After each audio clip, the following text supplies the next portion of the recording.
Hello and welcome to my YouTube channel. In today's video we're going to just quickly talk through drawing the face. I had a request last week if I could do a beginner's lesson on drawing the face.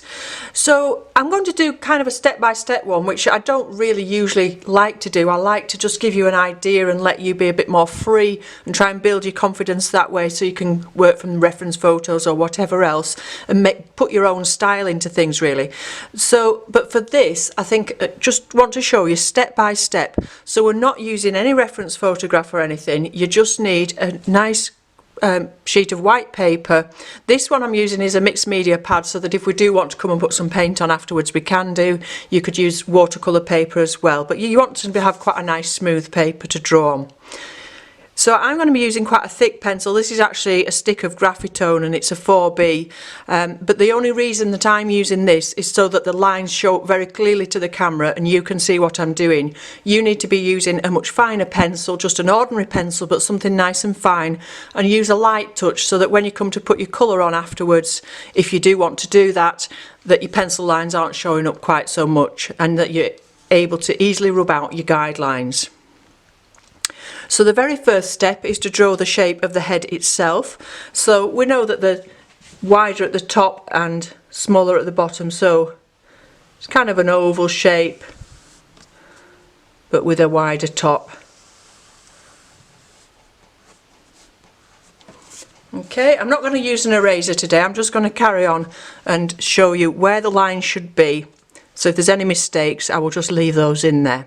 So that's your first shape that you need to draw. Now look at where halfway down that comes to, so about there, and draw a line across. If you want to measure and get a ruler out and make sure that you've got it exactly halfway, then please do. I usually just use my eye, but if you want to measure and see that that's halfway, then do that. So halfway between the top of the head and the chin we have our eye line, and if you want to write that there, just to remind you, you can do. Okay, so halfway between that line and the next line at the bottom of the chin, again if you want to measure this then please do, is the bottom of your nose, and then halfway between there and there, between the bottom of the nose and the chin, is the centre of the mouth. Now of course these are all going to vary when you're doing different people slightly. This is a guide and this is what the average face tends to look like. You're always going to have exceptions to the rule, but in general. And the thing is, with a beginner, what we tend to do is usually put the eyes too far up the head. And if you look at children's drawings, you'll see that they do a very round head and they do very big eyes and they do them too far up. So we need to make sure that eye level is right, and that's the most important thing to begin with. So now when it comes to actually drawing the eyes, the distance between the eyes is similar to the size of the eyes themselves. So if we put one eye there, this measurement here from here to here is the same size as the gap between. So this measurement and this measurement should be similar. Again, you feel free to use your ruler if you want to measure that properly. And so this one should be the same. So we should have two eyes the same size with this gap of a similar size, and then the same again from here to here. So it's divided into 5. We've got 1, 2, 3, 4, 5 measurements, all the same. You keep pausing this video if you want to as we go along, so that you can get those things drawn down in those correct measurements. So we've got the eyes there, and then if we look, so we said this line was the bottom of the nose, so just do a very simple shape, just a wave basically there, and that shows us where the bottom of the nose should be. You've got the centre of the mouth here. Again, let's just do a very simple mouth. Don't worry about whether they're smiling or not, we're just looking at the measurements, and this is a very, very basic shape. So if you want, you can pop some actual eyes in. I'm going to make it look a lot more realistic. And you might want to pop a line in for the top of the nose. Now one thing that really frames a face is the eyebrow. So carefully look at where the eyebrows come to. And they're going to be very different on different people, because obviously some people pluck their eyebrows, some people have much thicker eyebrows. So we can put a little line in there for the middle of the mouth, and then we'll think about the ears. Now the top of the ears generally come in line with the eyes, and again this is something that can be very, very different on different people, and I've done one slightly longer than the other, so let's just make that a bit shorter. Okay, so the next thing is the hair. Now when it comes to drawing the hair, don't start drawing the hair, an individual hair at a time. Draw it as a block. So look where the person's parting is, and for this example we're going to imagine that they've got a parting around here somewhere.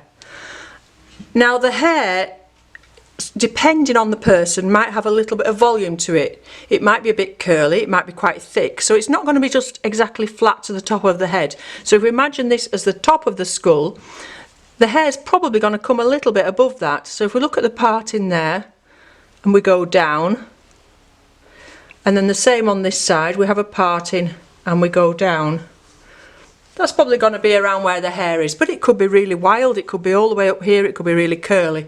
So just for this basic shape, just to get you used to the proportions and things, we'll just do it that little bit proud of where the skull sits.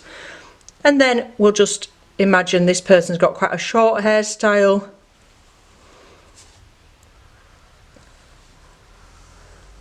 This is where you could put a bit of your own personality in and do something a little bit different with that hair. Okay, so that's really the basic measurements, but we'll just pop her neck in as well. Just going to make them look a little bit more human to have that neck there. So the very important thing really is the eyes and this first line.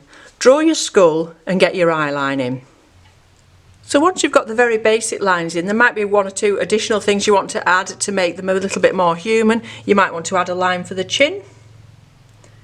You might want to add some lines here for that little bit of the nose. Things like that you could carry on. You could get the cheekbones in. But just be wary that if you add lines to the face, you can make it look as if they're wrinkly. So when you're doing somebody young, you probably want to keep it quite smooth with your drawing. And when you come to put your paint on, just be very careful that your shadow and your tone that you're using, and perhaps a line of a cheekbone or something, doesn't turn into looking like a wrinkly line on an older person. So you might want to add the little shapes inside your ears, things like that. It's all going to make it look a little bit more human. And of course the pupils.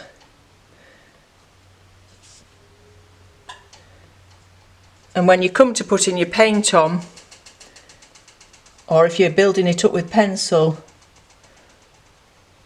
you want to add some colour, but you must leave a little bit of white in the eye if you can, to make them look alive, to give them a little twinkle in their eye.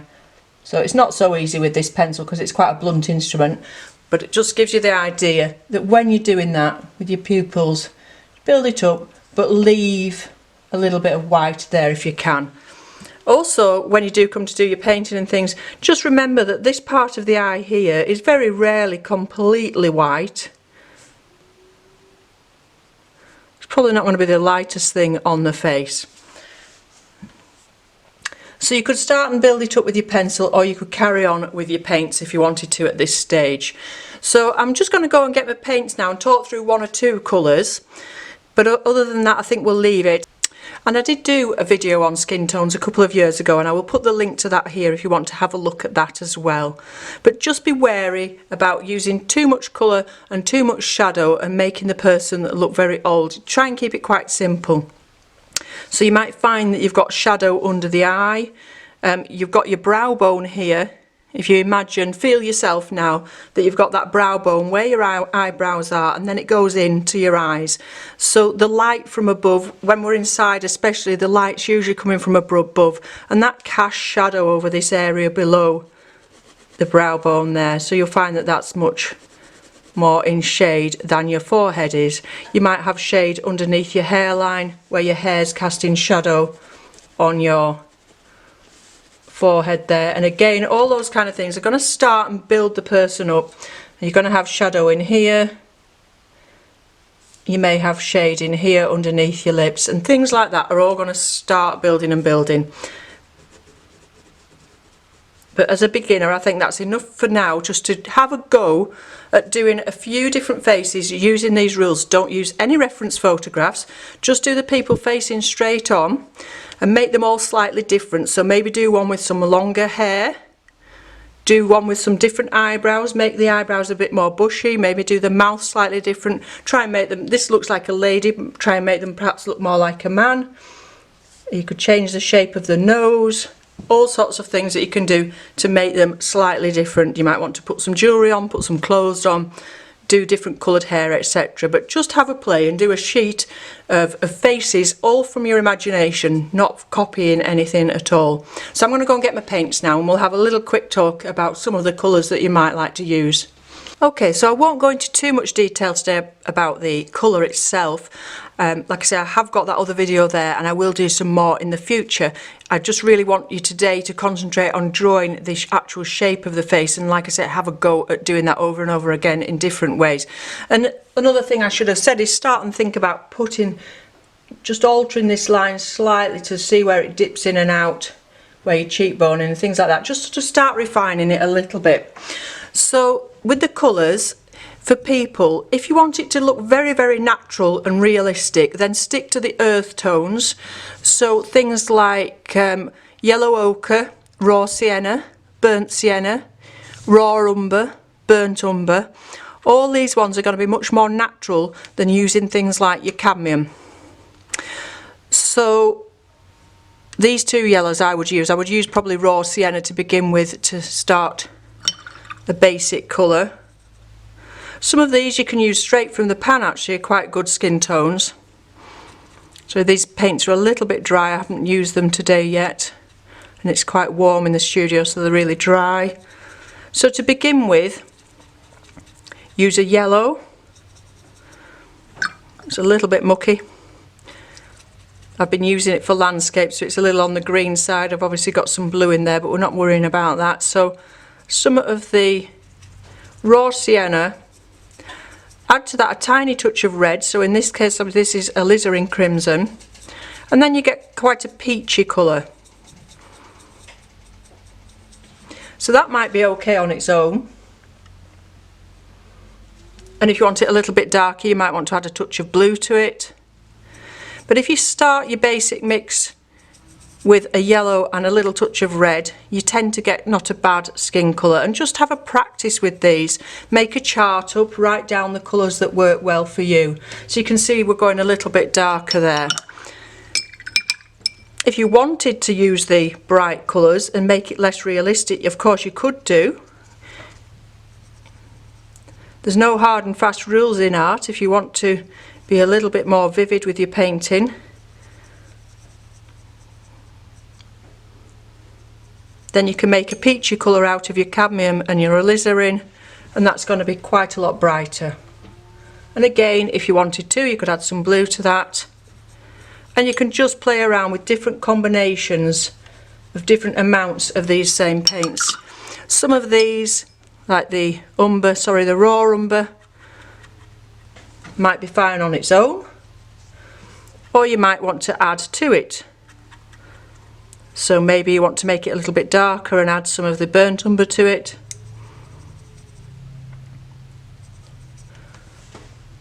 And so on and so on. So there's, like I say, use a lot of these earthy colours if you want it more natural, but if you want it to be brighter, then you can use the cadmium there.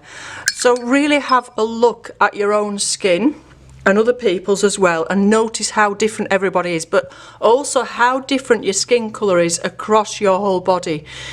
Some areas of us are more exposed than others. Our face and our hands are always more exposed to the elements. They get weathered, they get suntanned, and just the colours in those are very different to those perhaps on something like your stomach. So just have a look and be aware of that, but also be aware that the light in the room can alter the colours on your face.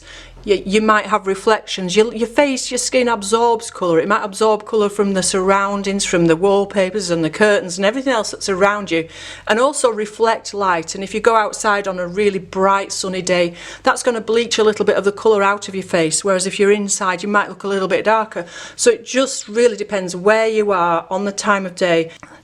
How light and the colours around you can affect the colours that we see in our own skin. So if you just have a look at my hand now, there isn't one colour in there. There's lots and lots of different colours, much darker where the veins are, and of course the veins cast a shadow, and there's much more colour in my knuckles, because there's more blood flow to the knuckles, there's more blood flow to the end of your nose, to the tips of your ears, than there is perhaps to the middle of your forehead. So have a look at that. You'll see that the tips of your ears are a different colour to the middle of your forehead. So look at your own hand, look at the difference in the colours that you see. At the moment I can see quite a lot of yellow tone in my hand because it's quite suntanned, but then if I turn it over and look at the other side, that's a completely different colour, completely different tone. So really just observe and think about colour.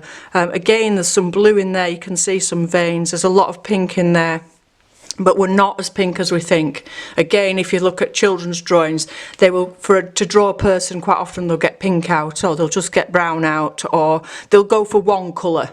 They don't think about mixing the colours, but we've got a lot more colour going on in us than than you think when you first come to do it. So have a real good observation of that and look at that. And look now how these have dried.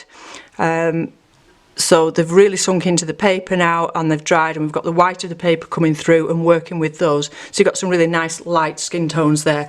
And a good tip for doing the areas I talked about, so the tips of your ears and your mouth and the top of your nose tends to have a little bit more colour in it and be a bit warmer in colour than the rest of your face, because there's more blood flow there. So if you're thinking of adding a little bit of blood flow, just add a little bit of that alizarin to the colour that you were using before. So you're using exactly the same colour, but then popping that onto it, on top of it. So it all blends quite nicely, but you're just adding that extra little bit of colour. For a shadow on skin, that's really entirely up to you. You could just use more layers of the same colour. I quite like violet actually as a shadow colour on skin, or you could just use some blue,